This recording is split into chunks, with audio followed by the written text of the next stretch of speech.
আজ আপনাদের জন্য নিবেদন নীলাদ্রি চৌধুরীর লেখা গল্প ক্লার্ক সাহেবের পেন্টিং। নীলাদ্রি চৌধুরীর জন্ম 1980 সালে কলকাতায়। ছোটবেলায় কিছুদিন উত্তর কলকাতায় কাটানোর পরে কিশোর বয়স থেকে দক্ষিণ কলকাতার বেহালার বাসিন্দা। নীলাদ্রি পেশায় চাকুরিজীবী হলেও অল্প বয়স থেকেই তার গল্প লেখার শখ। তার লেখা প্রথম প্রকাশিত গল্প হল ক্লার্ক সাহেবের পেন্টিং। গল্পটি প্রকাশিত হয় 2017 সালে আনন্দমেলা পত্রিকায়। পরে দেশ, প্রসাদ ও আরো অন্যান্য কিছু পত্রিকায় তাঁর লেখা ছোট গল্প প্রকাশিত হয়েছে। তাঁর লেখা প্রথম বই গল্পে সত্যে কলকাতা। আজকের গল্প ক্লার্ক সাহেবের পেন্টিং। তার লেখা একটি ছোট অলৌকিক গল্প। তাই আজ আপনাদের জন্য বিশেষ নিবেদন নীলাদ্রি চৌধুরীর লেখা ক্লার্ক সাহেবের পেন্টিং।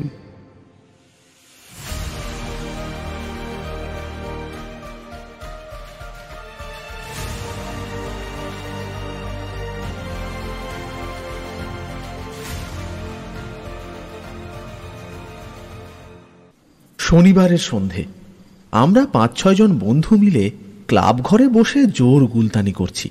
আজ স্কুল থেকে ফিরেছি তাড়াতাড়ি। ফুটবলটা ক্লাব থেকে নিয়ে মাঠে যাবার ইচ্ছে ছিল, কিন্তু সেই ইচ্ছেই বাদ সাধলেন বরুণদেব। গত দুদিন আকাশের মুখ ভার ছিল, গুমোটো করেছিল প্রচণ্ড, তাই বোধহয় বিকেল থেকেই হুড়মুড়িয়ে নেমে এলো বৃষ্টি। 2-3 জন তার মধ্যেই দৌড় লাগালো বাড়ির দিকে। আমরা কজন আর বাড়িমুখো না হয়ে ক্লাবেই আড্ডা দিচ্ছিলাম। বিরাট কোহলির ব্যাটিং থেকে রণবীর কাপুরের অ্যাক্টিং, বারমুডা ট্রায়াঙ্গল থেকে ইয়েতি, আমাদের আলোচনায় কিছুই বাদ যাচ্ছিল না। ঘড়ির কাঁটা প্রায় 6টা ছুঁয়েছে। এমন সময় ক্লাবে এসে ঢুকলেন রজত কাকু। রজত কাকু ঢুকতেই আমরা সবাই একটু নড়ে চড়ে বসলাম, কারণ রজত কাকুর একটা দারুণ ক্ষমতা আছে আড্ডাকে জমিয়ে দেওয়ার। অবশ্য সঠিকভাবে বলতে গেলে বলতেই হয় যে সবাইকে তার নিজস্ব গল্পের দিকে টেনে নেওয়ার একটা অদ্ভুত চুম্বকের মতো শক্তি আছে। কাকু বলছি বটে, তবে ভদ্রলোক আমার বাবার থেকেও বয়সে বড়। আমাদের পাড়ায় আমাদের যে দাদাদের গ্রুপটা আছে তারা ওকে কাকু বলেই ডাকে, আমরাও সেই ডাকি অনুসরণ করি আর কি। রজত কাকুও এই কাকু ডাকটা খুশি মনে অ্যালাউ করেন, কিন্তু জেঠু অদাচনা, তাই উনি সকলেরই কাকু। রজত কাকুর হাইট মাঝারি, গায়ের রঙও মাঝারি, তবে চুল এখনো কুচকুচে কালো আর ঢেউ খেলানো। মুখে চোখে সবসময় একটা কৌতুক খেলা করে। দামি চশমার কাঁচের ফাঁক দিয়ে চোখে উৎসাহের ঝিলিক ফুটে বেড়ায়। আমাদের পাড়ায় একটা ছোট ফ্ল্যাট কিনে এসেছেন কয়েক বছর হলো। ক্লাবে প্রায় প্রতিদিনই আসেন। পাড়ার সবাই মোটের উপর ওনাকে বেশ পছন্দ করেন। আজ রজত কাকু পরে আছেন একটা বাটিক প্রিন্টের পাঞ্জাবি আর পায়জামা। পায়জামার কাদায় ছিটে লাগলেও কাকুর মুখে ডোন্ট কেয়ার হাসি। ক্লাবে ঢুকে একটা চেয়ার দখল করে বসলেন কাকু। গিরে, তোদের আড্ডা বেশ জমেছে মনে হচ্ছে। হ্যাঁ না কাকু, দেখ তোমাকে ছাড়া আড্ডা কখনো জমতে পারে? মন্তব্য করলো লালটু। দূর, কি যে বলিস। অপ্রস্তুত হাসি হাসলেন রজত কাকু, যদিও হাসিটা দেখে মনে হলো লালটুর কথায় বেশ খুশি হয়েছেন।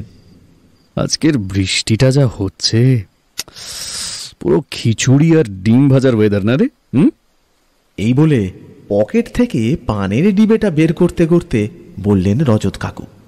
যা বলেছ কাকু, তবে খিচুড়ি ডিম ভাজা ও রাত্রিরের ব্যাপার। এই সময় গরমা গরম ফুলুরি বা আলুর চপ হলে বেশ জমতো। এই বলে পাপাই আমাদের দিকে ফিরে চোখ মারল। পাপাইয়ের মতলব আমরা বুঝে গেছি।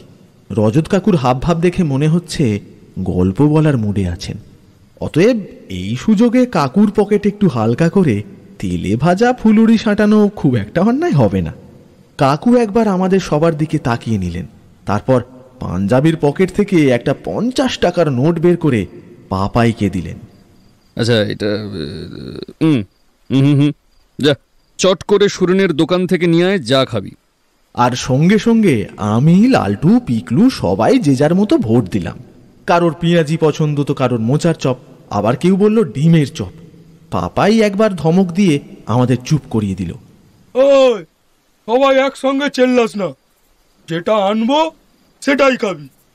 পিকলু একটু মিয়ে গিয়ে বলল, আচ্ছা তাই না হয় খাবো, কিন্তু কিন্তু ভাই বুধর দোকানে বললে একটু চা পাঠিয়ে দিতে, বেশ ঠান্ডা হাওয়া মারছে এবারে।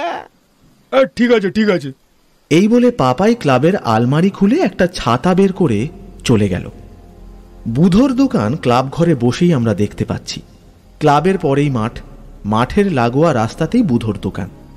অন্য সময় আমরা ক্লাব থেকেই চেঁচিয়ে বলি বুধদাকে যে কটা চা পাঠাতে হবে, কিন্তু আজ বৃষ্টির আওয়াজে শুনতে পাবে না। সামনের রাস্তার আলোটাও আবার জ্বলেনি। পাপাই বেরিয়ে যেতে পানটা মুখে নিয়েই রজত কাকু বলল, তা তোরা এখন কি নিয়ে আলোচনা করছিলি? ক্রিকেট? হ্যাঁ, ক্রিকেট নিয়েই হচ্ছিল আর কি, কিন্তু বিষয়টা ঘুরে গেছে পেন্টিং এর দিকে। ওহো, আজ কাগজে যেটা বেরিয়েছে তো? এই তুমি পড়েছো? পড়েছি তো বটেই, তবে মজা হচ্ছে পেন্টিংটা হঠাৎ করে আবিষ্কার হওয়ায় কার পেন্টিং সেটাই জানা যাচ্ছে না, কারণ পেন্টিংটায় কোনো সই নেই। আমি জানি কেন সই নেই, কারণ ছবিটা ইনকমপ্লিট। ঠিক বলেছিস, ছবিটা আঁকা শেষ হয়নি। আর তাই যদি হয় তাহলে এটা নিশ্চয়ই শিল্পীর আঁকা শেষ ছবি বা শেষ ছবিগুলোর মধ্যে একটা। এই তুমি কি করে বুঝলে? গবেটের মতো জিজ্ঞেস করলো পিকলু। কাকু পান চিবোতে চিবোতেই মুচকি হেসে বললেন, দেখ, হাতে সময় পেলে শিল্পী নিশ্চয়ই ছবিটা শেষ করতেন, অসম্পূর্ণ রেখে যেতেন না, তাই না? আচ্ছা, যদি বড় কোনো শিল্পীর শেষ ছবি হয় তাহলে তো প্রচুর দাম হবে, তাই না? তা তো বটেই। বিশ্বের তাবড় বড় লোকদের মধ্যে যারা পেইন্টিং এর কালেক্টর, তারা তখন কোমর বেঁধে নামবে ওটাকে হস্তগত করতে। এমন সময় পাপাই ফিরে এলো। গরম গরম পেঁয়াজি আর আলুর চপ এনেছে, সঙ্গে মুড়ি। পাপাইয়ের পিছন পিছনে বুধদার দোকানের নিতাইও ঢুকলো চা নিয়ে। ক্লাবের ফ্লাস্কটা বুধদার দোকানেই ছিল, ওতে করেই চা পাঠিয়েছে। আমরা সবাই মুড়ি আর তেলে ভাজার সৎ ব্যবহার শুরু করলাম। পাপাই এমন সময় বলল, পেন্টিং এর গল্প ছাড়ো কাকু, বর্ষার সন্ধ্যায় মুড়ি তেলে ভাজার সাথে একটা মাস্ট জিনিস হলো ভূতের গল্প। চুপ করতে, ভূতের গল্প। গর্জে উঠল লালটু। সুন্দর একটা আলোচনা হচ্ছে পেন্টিং নিয়ে, আর্টিস্ট নিয়ে, তার মধ্যে ভূতের গল্প। আমরা জানি লালটুর খুব ছবি আঁকার শখ, আর এও জানি ভূতের ভয় আমাদের মধ্যে ওরই সব থেকে বেশি। কিন্তু পাপাইকে দাবিয়ে দেওয়া অত সহজ নয়। পাপাই পেঁয়াজিতে একটা বড় কামড় দিয়ে বলল, খুব তো পেন্টিং এর কথা বলছিস, এই 10টা পেন্টারের নাম বলতো। ব্যাপারটা এবার অন্যদিকে মোড় নিচ্ছে দেখে রজত কাকু বললেন, আহা, তোদের অত তর্ক করার দরকার নেই। এমন একটা ঘটনার কথা তোদের বলবো যা পেন্টিং সংক্রান্ত হলেও প্রায় অলৌকিক ঘটনার পর্যায়েই পড়ে। কার লেখা গো কাকু? হ্যাঁ, কার লেখা গল্প? জিজ্ঞেস করলো পিকলু। দেখ পিকলু, আমি কারোর লেখা গল্প তোদের বলি না, বুঝলি? বেশিরভাগ ঘটনাই নানা সময় আমার জীবনে ঘটেছে। এই তুমি পেন্টিং এর কথা কি বলছিলে? এই সেটাই শুরু করো কাকু। ফ্লাস্ক থেকে কাপে চা ঢেলে প্রথমে তৈরি হলেন রজত কাকু। তারপর একটা বড় চুমুক দিয়ে বললেন,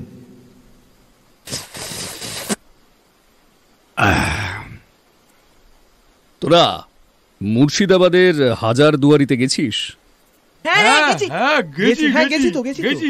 তাহলে তোরাই বল, হাজার দুয়ারির কোন জিনিস তোদের সব থেকে ভালো লেগেছে? আমি বছরখানেক আগেই গিয়েছিলাম মাধ্যমিক পরীক্ষার পর। হাজারদুয়ারির অসাধারণ পেন্টিং আর স্ট্যাচুর কথা এখনো মনে আছে। সে কথা বলতেই পিকলু হই হই করে বলে উঠল, হ্যাঁ সত্যি কাকু, সত্যি পেন্টিং গুলো না অসাধারণ, সব অসাধারণ। এই কিছু কিছু ছবির জুতোর ডগা বাঁ দিক থেকে দেখলে মনে হয় সেদিকেই আছে, আবার ডান দিকে দেখলে মনে হয় জুতোর ডগা ডান দিকেই পয়েন্টেড হয়ে আছে। হ্যাঁ গো, হ্যাঁ, শুধু জুতোর ডগা কেন, হাজারদুয়ারিতে ঢুকেই এক নবাবের ছবি আছে, ঘোড়ার পিঠে বসা, কিন্তু অদ্ভুত তার চোখের দৃষ্টি। ঘরের যেদিকেই যায় না কেন মনে হয় যে আমার দিকেই তাকিয়ে আছে। রজত কাকু মুচকি মুচকি হাসতে হাসতে বলল, ঠিক বলেছিস, ঠিক বলেছিস। এই ধরনের ছবিকে বলে 3 ডাইমেনশনাল পেন্টিং। আজকাল তোরা নিত্য নতুন টেকনোলজিতে 3D সিনেমা দেখছিস, কিন্তু তখনকার যুগে যেসব আর্টিস্টরা এইসব ছবি এঁকেছেন তাদের কত মুনশিয়ানা ছিল বলতো। হ্যাঁ, যাকে এইবার তোদের আসল ঘটনাটা বলি। আমি তখন সবে কলেজের ফাইনাল ইয়ারের পরীক্ষা দিয়েছি, অর্থাৎ প্রায় বছর 45 আগের কথা। তখন আমি আমহার্স্ট স্ট্রিটের একটা মেসে থাকি, সামনেই সিটি কলেজে পড়তাম। পড়াশোনার ফাঁকে একটা প্রেসে পার্ট টাইম কাজ করে ওই কলকাতার মেসে থাকবার খরচটা আমি চালিয়ে নিতাম। আমি বরাবরের আড্ডাবাজ। কলেজ স্কোয়ারের একটা কোণে ছিল আমাদের আড্ডার ঠেক। কলেজের বন্ধুরা ছাড়াও আরো অনেকেই সেখানে জড়ো হতো। 2-3 জন আমাদের থেকে অল্প একটু বড়ও ছিল। এদের মধ্যে একজন ছিল রাতুলদা। রাতুলদা স্কটিশের ছাত্র ছিল, পাস টাস করে নিজেদের পৈতৃক ব্যবসা দেখাশোনা করত। রাতুলদার বাড়ি ছিল বিবেকানন্দ রোডে। বনেদি পরিবারের ছেলে হলেও কোনো নাকুচু ভাব ছিল না ওর। ফর্সা ছিপছিপে চেহারা, মনে আছে জানিস, ও সব সময় আদ্দির পাঞ্জাবি আর পায়জামা পরে আসতো আড্ডা দিতে। এই রাতুলদাকে ভালো লাগার একটা বড় কারণ হলো সব বিষয়ে ওর জ্ঞান ছিল দারুণ। বিভিন্ন বিষয় নিয়ে পড়াশোনা করত। রাতুলদা আড্ডায় এলে তাই আড্ডা কখনো বোরিং হয়ে উঠত না। আজ হয়তো নাৎসিদের অভ্যুত্থান নিয়ে আলোচনা করছে, তো কাল হয়তো ফিল্মের সাউন্ড এফেক্টস নিয়ে কথা বলছে। রাতুলদার কথা আমরা তাই হাঁ করে গিলতাম। আমার পরীক্ষা শেষ হওয়ার পর একদিন বিকেলে কয়েকজন বন্ধু মিলে আলোচনা করছিলাম যে কোথায় যাওয়া যায়। কল্পনার দৌড় যেতে চাইছে বহু দূর, মিশর, ফ্রান্স, আফ্রিকার জঙ্গল, সব জায়গাতেই তার অবাধ যাতায়াত, কিন্তু পকেট তখন ঢু ঢু। তাই কি করা যায় তাই নিয়ে আমাদের জোর বাগ বিতণ্ডা চলছে। এমন সময় রাতুলদা এসে হাজির। আমাদের আলোচনা শুনে বলল, এত দূর না যেতে পারলে চল কাছে পিঠেই কোথাও ঘুরে আসি। এই কাছে পিঠে বললেই বাঙালিদের মাথায় আগে আসে দীঘা। আমাদের দুজন সে প্রস্তাব পারতেই রাতুলদা সে প্রস্তাব ফুৎকারে উড়িয়ে দিয়ে বলল, চল মুর্শিদাবাদ যাই, ওখানে 2 দিন কাটিয়ে আসি। নবাবী আমলের স্মৃতিচিহ্ন এখনো তো রয়ে গেছে ওখানে, মন্দ লাগবে না। আমরা সবাই বিনা বাক্যব্যয়ে রাতুলদার পরামর্শ মেনে নিলাম। আমার নিজের মনে একটা প্রবল বাসনা ছিল খোশবাগে গিয়ে সিরাজউদ্দৌলার সমাধিটা দেখার।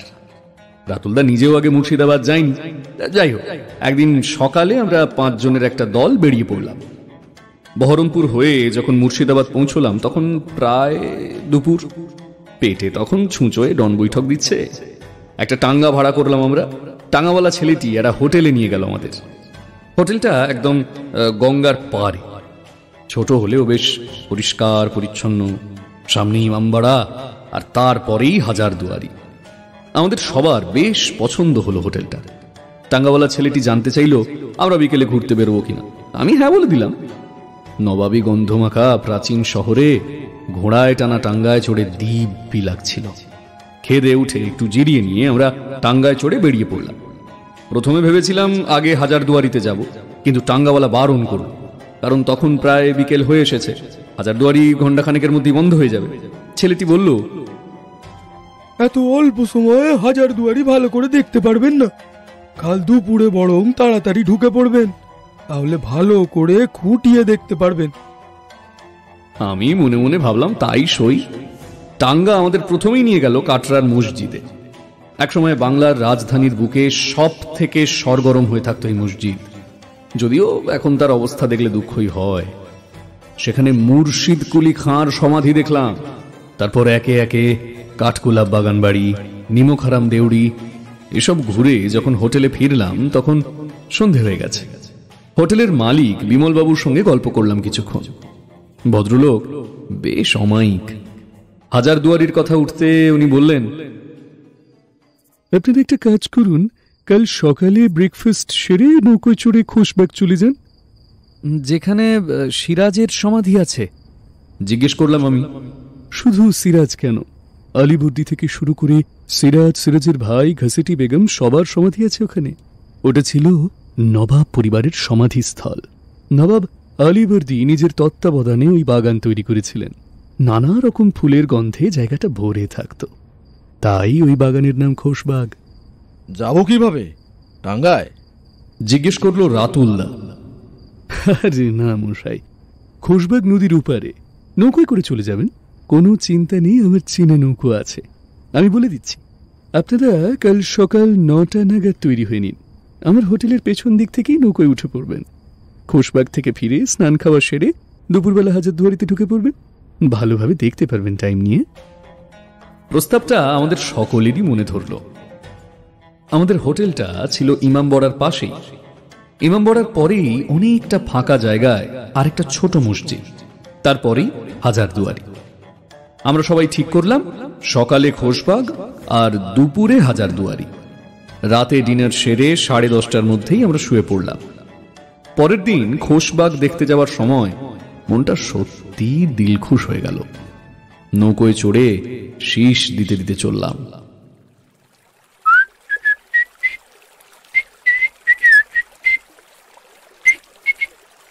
রাতুলদা খুশি থাকলেও মুখ দেখে মনে হলো নার্ভাস। কারণ জিজ্ঞেস করতে বলল, ও সাঁতার জানে না। আমি হেসে ফেললাম। কলকাতায় ওর বাড়ির থেকে ঢিল ছোঁড়া দূরত্বে হেদুয়া, তাও সাঁতার জানে না? আমাদের সঙ্গে শচীন আর রাজীব বলে দুটো বন্ধু ছিল। শচীন ছিল প্রচন্ড ডানপিটে। ও রাতুলদাকে অভয় দিয়ে বলতে লাগলো, কোনো চিন্তা নেই রাতুলদা, তোমার মতো দুজনকে আমি সেভ করতে পারি। রাজীবও কিছুক্ষণ রাতুলদার পেছনে লাগলো। যাই হোক, নদী পথে খোশবাগ যাওয়াটা আমার দারুণ লেগেছিল। খোশবাগে আলীবর্দী, সিরাজ, সিরাজের ভাই একরামউদ্দৌলা, এদের সবার সমাধি দেখে বেরিয়ে এলাম 10:30টার সময়।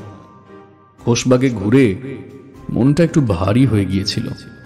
যাই হোক, দুপুরে স্নান খাওয়া সেরে হাজারদুয়ারিতে ঢুকলাম 1টার সময়।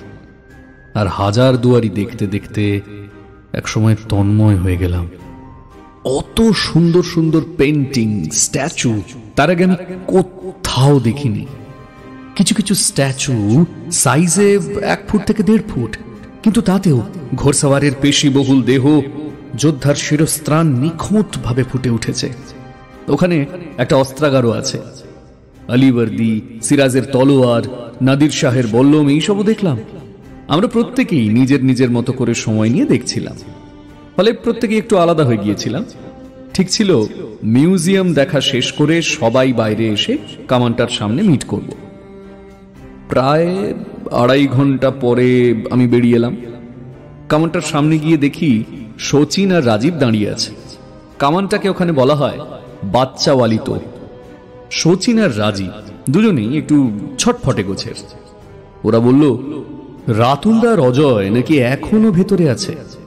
আমি জানতাম রাতুলদা এই জায়গায় এসে ইমপ্রেসড হবেই, তাই সবকিছু দেখতে ওর অনেক সময় লাগবে। রাজীব বলল, রাতুলদার বেরোতে সময় লাগবে রজত, চল ততক্ষণে একটু চা খেয়ে নি। হ্যাঁ, চল চল চল। আমি আর শচীন দুজনেই ঘাড় নেড়ে এগোলাম চায়ের দোকানের দিকে। হাজারদুয়ারির পরে নদীর ধারেই অনেক দোকানপাট।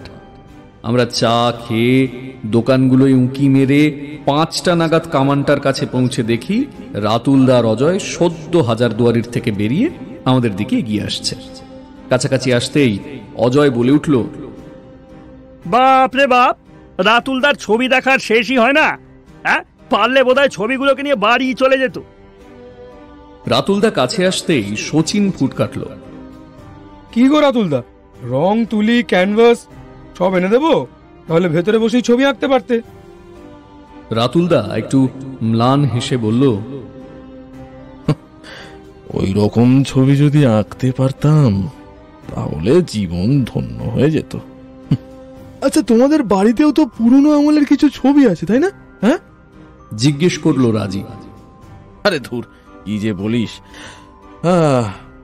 রাজীবের কথা ফুৎকারে উড়িয়ে দিল রাতুলদা।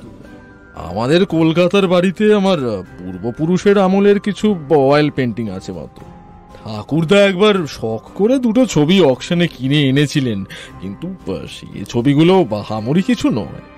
কি আর করবে বলো, হাজারদুয়ারির পেন্টিং তো আর তুমি বৈঠকখানে টাঙিয়ে রাখতে পারবে না। রাতুলদা আর কিছু না বলে চায়ের দোকানের দিকে এগোলো। চায়ে চুমুক দিতে মনে হলো রাতুলদার ছবির ঘোর একটু কাটল। তখন বর্ষা প্রায় আসবো আসবো করছে। ঝিরঝিরে বৃষ্টির মধ্যে আমরা প্রত্যেকেই 2-3 ভাঁড় করে চা আর কয়েকটা বিস্কিট শেষ করলাম। আমি, শচীন, অজয় সবাই কিছু টুকটাক জিনিস কিনবো ভাবছিলাম। রাতুলদার, রাজীবের দেখলাম গা নেই। ওরা দুজন হোটেলের দিকে এগোলো। আমরা বিকেলের সেই ইলশে গুঁড়ি বৃষ্টি গায়ে মেখে কয়েকটা জিনিস কিনে যখন হোটেলে ফিরলাম তখন 6:45। হোটেলে ঢুকে দেখি রিসেপশনের সোফাটায় রাজীব বসে আছে। রাতুলদাকে দেখতে পেলাম না। রাজীবকে রাতুলদার কথা জিজ্ঞেস করাতে রাজীব হাত নেড়ে নাটকীয় ভঙ্গিতে বলল, কি আর করবি বল, খেপা খুঁজে বেড়াচ্ছে পরশ পাথর। মানে কি হয়েছে পরিষ্কার করে বল। দাবড়ানি দিল শচীন। হবে আর কি, রাতুলদার মাথায় ছবির পোকা ভালোই বাসা বেঁধেছে। এই হোটেলের মালিকের সাথে পেন্টিং নিয়ে কথা হচ্ছিল। উনি বললেন ওনার বাড়িতে একটা সুন্দর পেন্টিং আছে, রাতুলদাকে তাই দেখাতে নিয়ে গেলেন। সে কি রে, কখন? এই তো মিনিট 5 আগে। বিমল বাবুদের 8 পুরুষের বাস এই মুর্শিদাবাদে। নবাবী আমলের বেশ কিছু জিনিস নাকি ওনার বাড়িতে আছে, একটা সুন্দর পেন্টিংও আছে। রাতুলদা তো শুনেই লাফিয়ে উঠল, আর উনিও মনে হলো ভালো দাও মারার সুযোগ পেয়ে রাতুলদাকে নিয়ে বেরিয়ে গেলেন। তুইও যেমন রাতুলদাকে বুঝিয়ে সুঝিয়ে আটকালি না কেন? হ্যাঁ,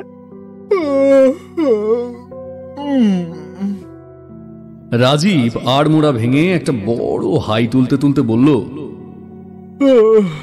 কি দরকার বাবা, শখ হয়েছে যখন তখন দেখুক না। আর হাজার হোক বড় লোকের ছেলে, খেয়ালের বসে কিছু টাকা যদি খরচও করে গায়ে লাগবে না। সারাদিন চরকি মেরে আমাদের একটু ক্লান্তি লাগছিল। আমরাও আস্তে আস্তে সব জিনিস প্যাকিং করে ফেললাম। পরের দিন বাড়ি ফেরার কথা। সকালবেলা চা খেয়ে বেরিয়ে পড়তে হবে। রাতে তাই তাড়াতাড়ি খেয়ে নেবো ভেবেছিলাম, কিন্তু রাতুলদা কখন ফেরে তার ঠিক নেই। বিমলবাবু ভালো মুরগি পেয়েছেন আজকে। আমরা 4 জনে বসে এই আলোচনাই করছিলাম।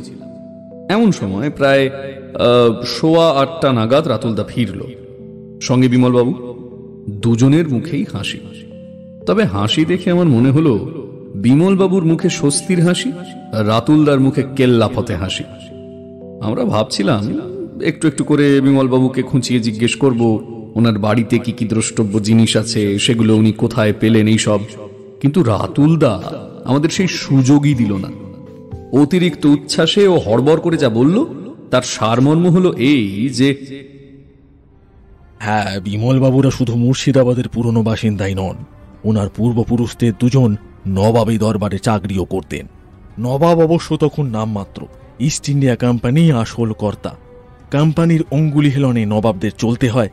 তো সেই সময়কার কিছু জিনিস বিমল বাবুদের বাড়িতে আছে, যেমন কোনো এক নবাবের ব্যবহার করা দাবার বোর্ড, দোয়াত কলম, বেগমদের গয়নার বাক্স ইত্যাদি।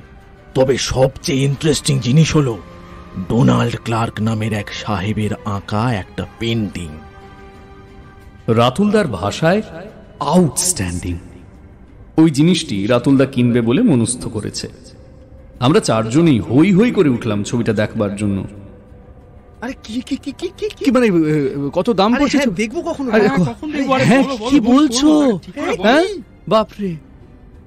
বিমলবাবু একটু হেসে বললেন, কাল সকালে আপনারা যখন বেরোবেন তখন নিয়ে আসবো। আসলে ভালোভাবে প্যাক করতে হবে তো পেন্টিংটা। শচীন এবার রাতুলদার কোনই ধরে একটু ফিসফিসিয়ে জিজ্ঞেস করলো, শোনো, এই কত গচ্চা গেল রাতুলদা? কিন্তু রাতুলদার তখন ওসব ব্যাপারে হুঁশ নেই। এক ধাপ গলা চড়িয়েই ও উত্তর দিল, ড্যাম চিপ, মাত্র 5,000 টাকা। সত্যি তো ড্যাম চিপ কাকু, মাত্র 5,000 টাকা একটা দারুণ পেন্টিং মাইরি। রজত কাকু একটু হেসে চায়ের কাপে শেষ চুমুকটা দিয়ে নিল।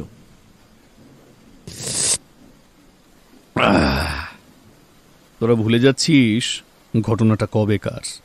70 দশকের গোড়ার দিকে 5,000 টাকার বিশাল ভ্যালু।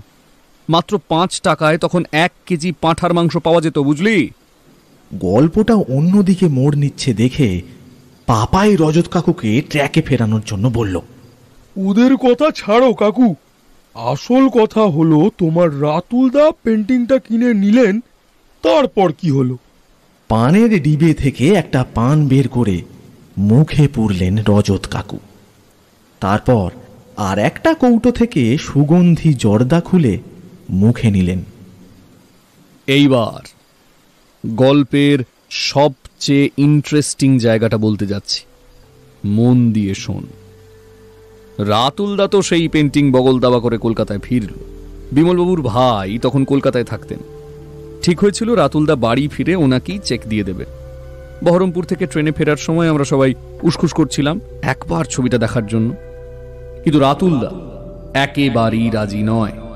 সে বলল, না না না না না, তোরা আমার বাড়িতে আয়, ঘরে একদম টাঙানো অবস্থায়, তারপর দেখবি। আমরা আর আপত্তি করলাম না। হাজার হোক পেন্টিং তো আর পালিয়ে যাচ্ছে না। ট্রেনে আর প্যাকিং খুলে লাভ নেই, কলকাতায় রাতুলদার বাড়ির ড্রয়িং রুমেই না হয় দেখবো পেন্টিংটা। কলকাতায় ফেরার দুদিন পরে বিকেল বেলায় আমি, শচীন আর রাজীব হানা দিলাম রাতুলদার বাড়ি। রাতুলদার মা আমাদের সবাইকেই চিনতেন। এর আগে পুজোর দশমীতে দোলের সময় ওদের বাড়িতে গেছি। দোলের সময় ওদের বাড়িতে খাওয়া দাওয়া হতো এলাহি করে। যাকে রাতুলদার মা আমাদের বৈঠকখানা ঘরে বসিয়ে ওকে ডাকলেন। রাতুলদা একটু পরেই এসে আমাদের দেখে কেমন যেন হক চকিয়ে গেল। শচীন বলল, কি গো রাতুলদা, 2-3 দিন তোমার কোনো খবর নেই, কি ব্যাপার? রাতুলদা ঠোঁট চেটে অপ্রস্তুত ভাবটা একটু কাটিয়ে নিয়ে বলল,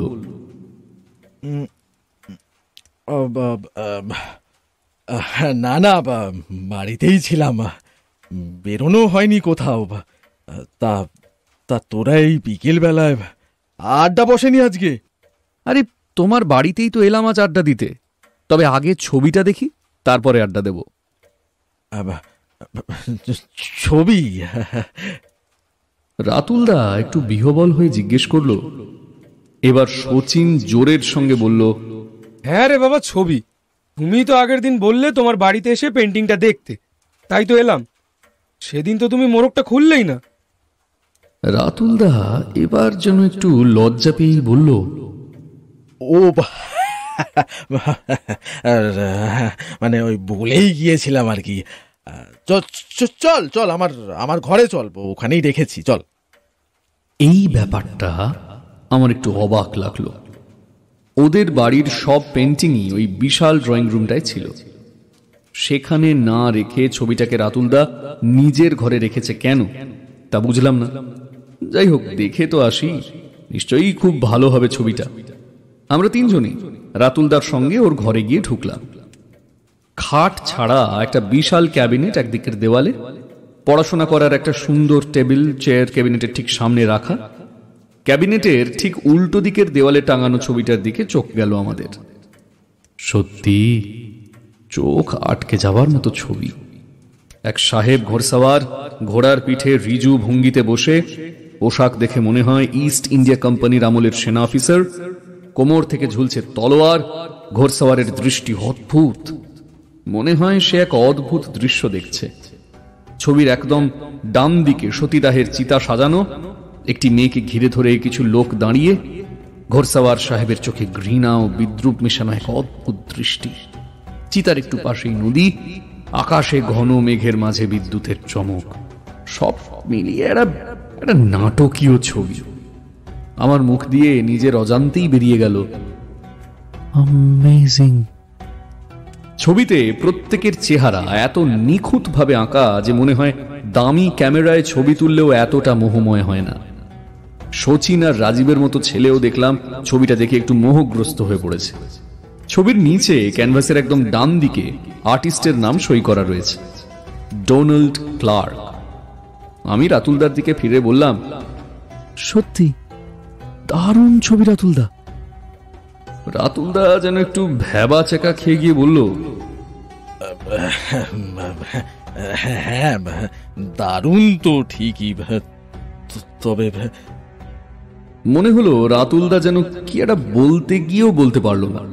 আমরা একটু পরেই ফিরে গিয়ে আমাদের আড্ডার জায়গায় কলেজ স্কোয়ারে জড়ো হলাম। শচীন আমাকে বলল, তোর কি মনে হয়? কিসের কি মনে হয়? আমি একটু অবাক হয়ে জিজ্ঞেস করলাম। আরে বাবা, রাতুলদার ব্যাপারটা একটু অস্বাভাবিক ঠেকলো না চোখে? এবারে রাজীব বলল, হ্যাঁ, তা একটু মনে হলো। রাতুলদা যেন ঠিক আগের মতো নেই, একটু যেন কেমন কেমন লাগলো আর কি। তবে ছবিটা কিন্তু সত্যি অসাধারণ। শচীন এবার মাথা নেড়ে বলল, তোরা দুজনেই ছবিতে মগ্ন ছিলি। আমি শুধু ছবি নয়, রাতুলদাকেও দেখছিলাম।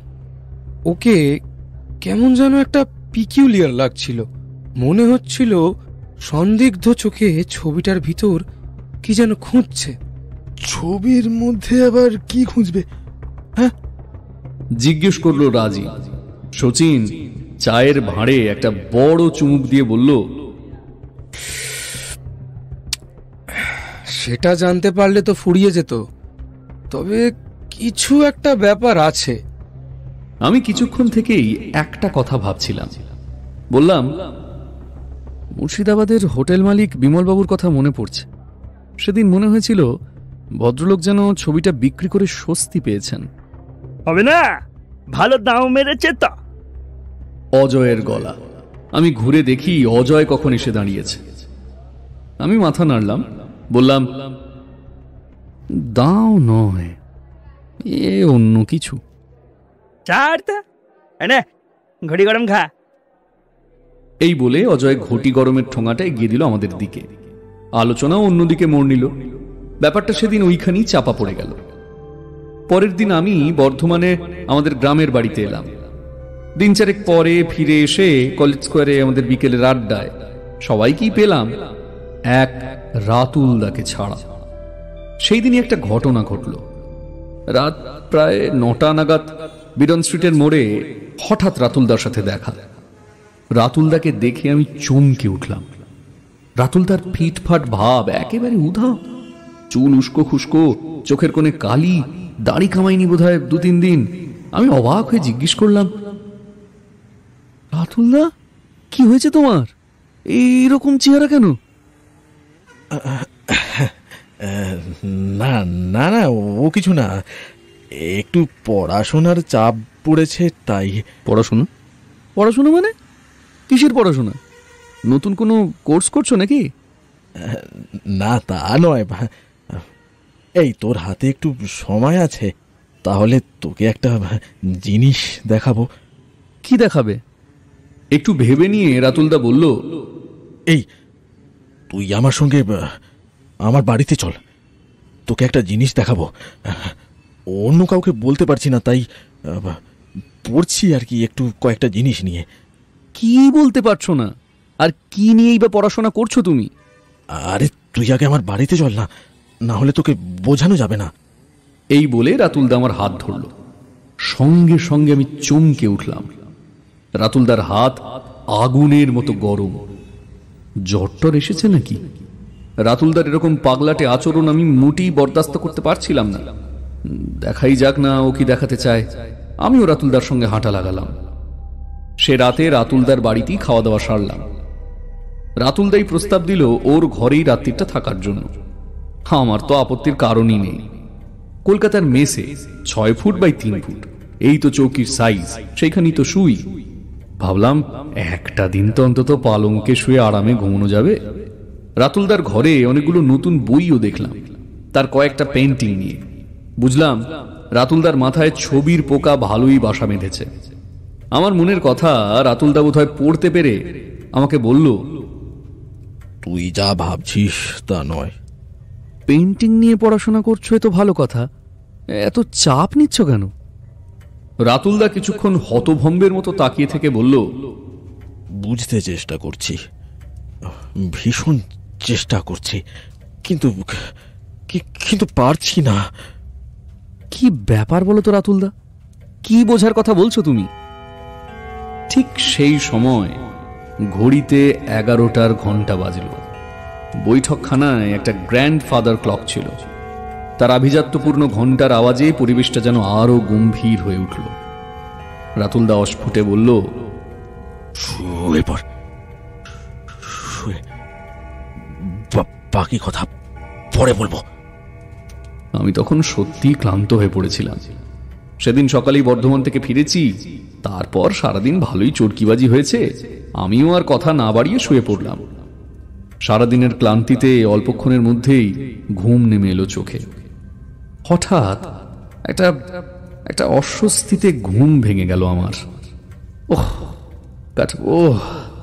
সে যেন অসহ্য গরম। আমি ধর্মর করে বিছানায় উঠে বসলাম। দেখি রাতুলদা অদ্ভুত ভাবে আমার দিকে তাকিয়ে আছে। আমায় উঠতে দেখে ফিক করে হেসে ফেলল।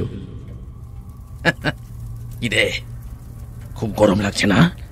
হ্যাঁ, খুব খুব গরম। এইবার রাতুলদা উল্টো দিকের দেওয়ালের দিকে আঙুল দেখিয়ে খসখসে গলায় বলল, ওদিকে তাকিয়ে দেখ, ওদিকে। উল্টো দিকের দেওয়ালে ডোনাল্ড ক্লার্কের ছবিটা টাঙানো। আমি চকিতে পেছন দিকে ঘুরলাম, আর আমার সারা শরীর অসাড় হয়ে গেল। ছবিতে যে সতীদাহের চিতা সাজানো, সেই চিতা এখন দাউ দাউ করে জ্বলছে। প্রায় 200 বছর আগের বাংলাদেশের কোনো এক প্রান্তের চিতার আগুন যেন 20 শতকের কলকাতায় ফিরে এসেছে। আমি মুহূর্তে সম্বিত ফিরে পেয়ে চেঁচিয়ে উঠলাম, রাতুলদা জল আনতে হবে, কোনোভাবে ছবিতে আগুন লেগে গেছে।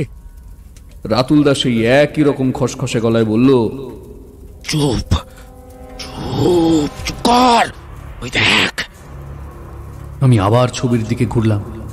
এবার আমার শরীরে প্রায় বিদ্যুৎ চমক লাগলো। ছবির দৃশ্য এরই মধ্যে বদলে গেছে। চিতার আগুন এবার প্রায় নিভু নিভু, কিন্তু ঘোড় সাওয়ার সাহেবের মুখ আর ঘোড়ার মুখ ঘুরে গেছে। আগে ঘোড়া ছিল দাঁড়িয়ে, আর এখন তীর বেগে ছুটে যাবার ভঙ্গি। আরো আশ্চর্য হলো, ঘোড় সাওয়ার সাহেব আর একা নেই ঘোড়ায়, তার পিছনে একটি মেয়ে, অল্প বয়সী। চিতার আগুন এখন নিভে গেছে। নদীর জলের দিকে তাকালে বোঝা যায় জোরে বৃষ্টি শুরু হয়েছে। আমার গলা তো শুকিয়ে কাঠ। কোনো মতে রাতুলদাকে জিজ্ঞেস করলাম,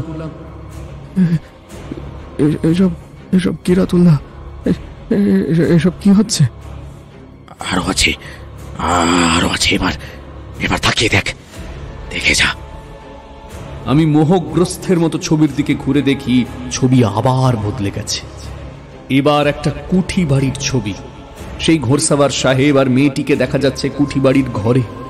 হঠাৎ করে ছবির এক কোণে যেন আগুন লাগলো, তারপর সেই আগুন গোটা ছবিতে ছড়িয়ে পড়ল।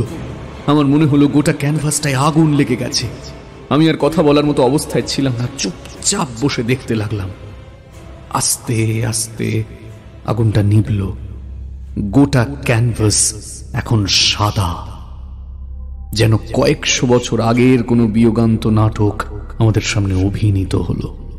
রাতুলদা আমার কাঁধে হাত রেখে বলল, আমি সত্যি কিছু বুঝিনি, তাই আজ তোকে ডেকে দেখালাম। আর কিছু হবে না আজ, এবার শুয়ে পড়। সে রাতে স্বাভাবিকভাবেই আর ঘুমোতে পারলাম না। পরের দিনই শচীন, রাজীব আর অজয়ের সাথে দেখা হতে ওদের পুরো ব্যাপারটা বললাম। শচীন শুনেই বলল, রজত ঠিকই বলেছে, মুর্শিদাবাদে গিয়ে আরেকবার ওই বিমল বাবুকে চেপে ধরতে হবে। কিছু একটা রহস্য আছে ওই ছবিটার পিছনে। অজয় বলল, মুর্শিদাবাদ যাবার দরকার কি? বিমলবাবুর ভাই তো রাতুলদার থেকে চেক নিয়ে গেছেন, ওনাকে ডাকলেই হয়। ডাকলে সে কি আর আসবে? চল তো, খোঁজ করতে হবে। লাফিয়ে উঠল রাজীব। আমরা চারজন গিয়ে হাজির হলাম রাতুলদার বাড়িতে। রাতুলদা প্রথমে একটু গাঁইগুই করছিল, কিন্তু আমরাও ছাড়ার পাত্র নই। বিমল দাশগুপ্তের ভাই সুরজিৎ দাশগুপ্তর ঠিকানা পেলাম রাতুলদার কাছে। ভদ্রলোকের ট্রাভেলিং এজেন্সির অফিস। ঠিকানাটা মিন্টো পার্কের কাছে। অজয় রাতুলদার সাথে ওদের বাড়িতে রইল। আমি শচীন আর রাজীবের সাথে বেরিয়ে পড়লাম। তখনও কলকাতায় এত ঘিঞ্জি হয়ে যায়নি। লোয়ার সার্কুলার রোড ধরে মিন্টো পার্কে পৌঁছতে বেশি সময় লাগলো না। ওয়েসিস ট্রাভেলসের ঠিকানা খুঁজে পেতে লাগলো আরো 5 মিনিট। সুরজিৎ দাশগুপ্তের চেহারা সম্ভ্রম জাগানোর মতো, গলার স্বরও গম্ভীর। যদিও আমাদের আসার আসল কারণটা শুনে উনি উসখুস করে উঠলেন, তারপর একটু মেকি ব্যস্ততা দেখিয়ে উঠতে যাচ্ছিলেন, কিন্তু আমি ওনার একটা হাত চেপে ধরে বললাম, আমি কিন্তু নিজের চোখে ওই জ্বলন্ত ক্যানভাস দেখেছি। আপনি দেখেছেন? এই এক কথায় ভদ্রলোক যেন হঠাৎ ফিউজ হয়ে গেলেন। তারপর চেয়ারে বসে শূন্য দৃষ্টিতে তাকিয়ে স্মৃতিচারণের ভঙ্গিতে বলতে লাগলেন। মনে হচ্ছিল ওনার গলার স্বর যেন অনেক দূর থেকে ভেসে আসছে। ভদ্রলোক বলে চললেন, আমার তখন বছর 8 বয়স হবে। আমি আর দাদা আমাদের বাড়ির চিলেকোঠার ঘরটাতে ঢুকেছিলাম দুপুরবেলা। ওই ঘরেই বেশ কিছু পুরনো আমলের জিনিস রাখা ছিল। পুরনো আমলের দাবার বোর্ড, দোয়ার দান, 2টো তলোয়ার, পুরনো বন্দুক এসব ছিল। তবে সব থেকে সুন্দর জিনিস যা আমায় টানত তা হলো ওই ছবিটা। ঘরের উত্তর দিকের দেওয়ালে টাঙানো ছিল ছবিটা। ওই ঘরে ঢুকে আমরা ছাদের দরজাটা বন্ধ করে দিয়েছিলাম। ওই ঘরে ঢুকতে আমাদের বারণ করত সবাই, বিশেষ করে দাদু। কিন্তু নিষেধ না মানার আনন্দে আমি আর দাদা ওই ঘরে ঢুকে পড়েছিলাম সেদিন। তখন আকাশে মেঘ করে অন্ধকার ঘনিয়ে আসছিল। ঠান্ডা হাওয়ায় নবাবী আমলের গন্ধ যেন ভেসে বেড়াচ্ছিল। দাদা একটা বন্দুকের গায়ে হাত বোলাচ্ছিল, আর আমি এক দৃষ্টি তাকিয়েছিলাম ছবিটার দিকে। এমন সময় ছবিটার মধ্যে আগুন লেগে গেল। দাদা আর আমি দুজনেই খুব ভয় পেয়ে গিয়েছিলাম। আমরা চিৎকার করে ঘরের দরজা খুলে বেরিয়ে দুরদার করে নিচে নামতে গেলাম, আর সিঁড়ির সামনেই দাদুর সামনে পড়লাম। ভীষণ বকুনি খেলাম সেদিন বাড়িতে, আর চিলেকোঠার ঘরে বরাবরের জন্য তালা পড়ল। এই অবধি বলে সুরজিৎবাবু একটু থামলেন। এক গ্লাস জল খেয়ে আবার বলতে শুরু করলেন।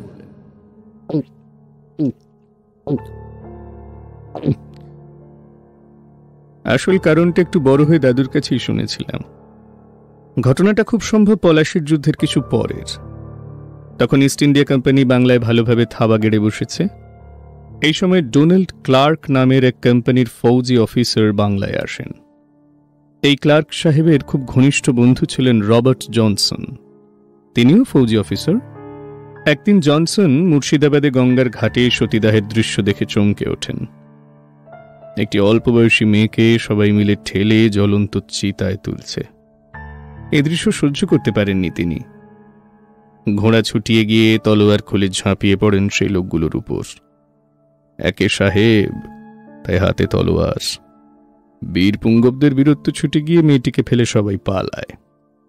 জনসন সেই মেয়েটিকে নিজের কুঠিতে নিয়ে যান। পরে তিনি সেই মেয়েটিকে বিয়েও করেন। কিন্তু স্থানীয় সমাজের লোকেরা ঘটনাটা কিছুতেই মানতে পারছিল না। বছরখানেক পরে এক রাতে তারা সাহেবের কুঠিবাড়িতে আগুন লাগিয়ে দেয়। সেই রাতের ভয়াবহ আগুনে রবার্ট জনসন ও তার স্ত্রী দুজনেই মারা যান। ডোনাল্ড ক্লার্ক বরাবর বন্ধুর পাশে দাঁড়িয়েছিলেন, বিয়ে তো সমর্থন করেছিলেন, কিন্তু এই ঘটনা তাকে খুব আঘাত দিয়েছিল। ক্লার্কের ছিল ছবি আঁকার শখ। তিনি এই মর্মান্তিক ঘটনা তার আঁকা ছবিতে ধরে রেখেছিলেন। সেই ছবিটাই আমাদের এক পূর্বপুরুষের হাতে এসে পড়ে। তবে এই ঘটনাটা প্রথম দেখেন আমার দাদু, আর রবার্ট জনসন আজও ভীষণভাবে জীবন্ত হয়ে রয়েছেন ছবিতে। উনি যেন আজও বলতে চান, ছবিতে যা দেখছো সেটা একটা ট্র্যাজেডির সূচনা মাত্র। এই ট্র্যাজেডি নাটকের পরিণতিটা তোমরা দেখো আর চেনো তোমাদের পূর্বপুরুষদের,